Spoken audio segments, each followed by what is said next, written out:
relevant to the cities.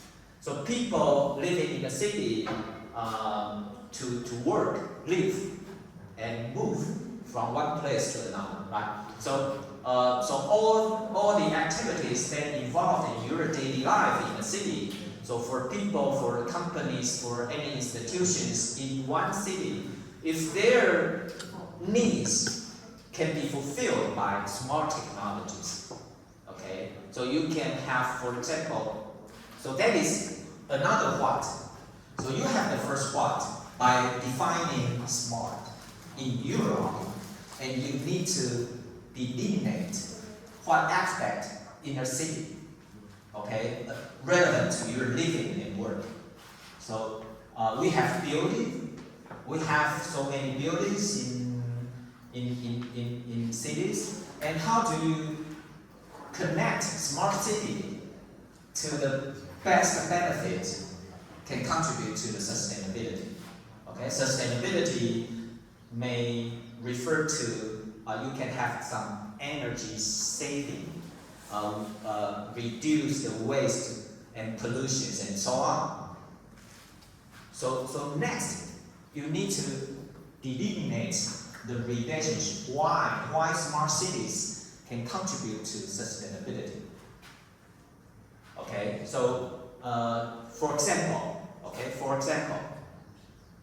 we have the lighting within the room, okay, and we have the air conditioner within the firm, and sometimes students may leave the room without notice that all of these air conditions and facilities are still running.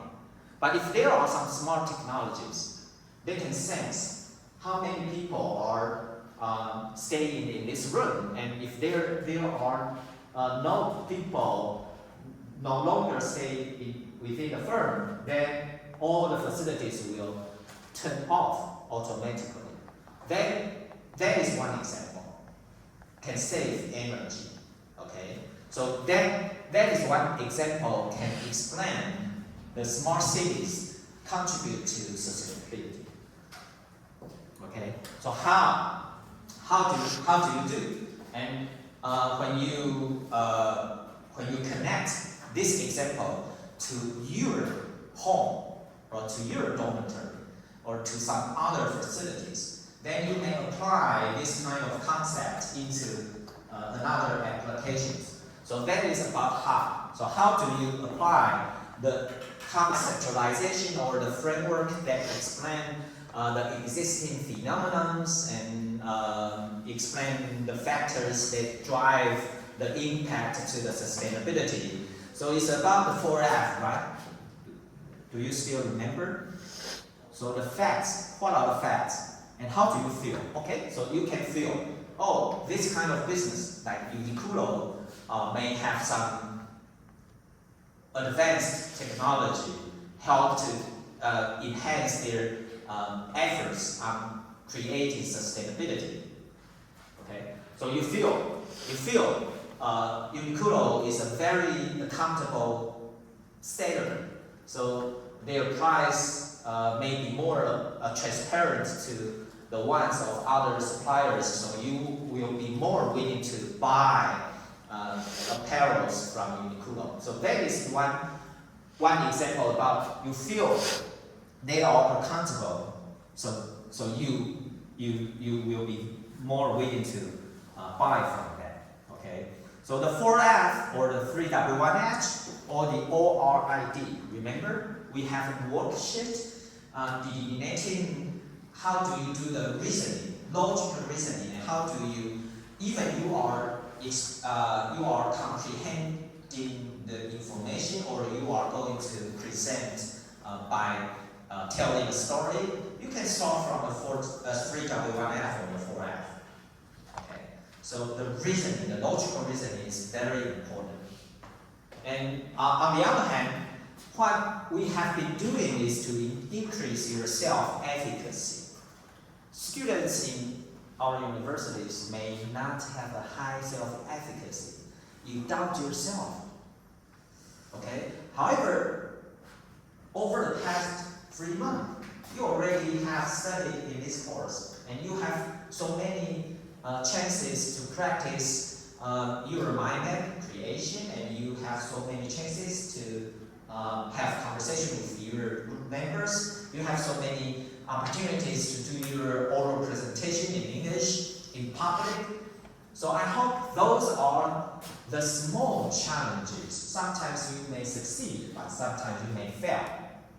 But because they are small challenges, so you will be more able to recover from the failure that you may receive. Okay, so you learn and you improve, and you put yourself into the process of the learning. So you practice more. So the key to your improvement, to the success of your improvement, is practice. Practice makes progress. Practice makes perfect. Okay, so what you need to do is only to have more practices. And if you succeed, okay, small challenges. For example, today you have done a very good job in your presentation at first by the assistance of your prepared script. Okay, so you have completed an oral presentation with the assistance by reading the script. So the next step is to move in from here to further. If you can just withdraw the script, but you still can present, then at that time you have improved. So once you have built up some confidence, and remember the feeling that, wow, I can listen to my own voice in this classroom, right? Okay, so your speech, your accent, and your pronunciation has no problem. You have performed much better than I do, actually. Okay, so what you just need to do furthermore is to remember that feeling. Okay, you can do the public speaking and compare yourself to others. So you always can learn from others' performance. So don't just focus on your own. You will, when you focus more, when you only focus on your own performance, you will be very cautious because you put too much emphasis by yourself.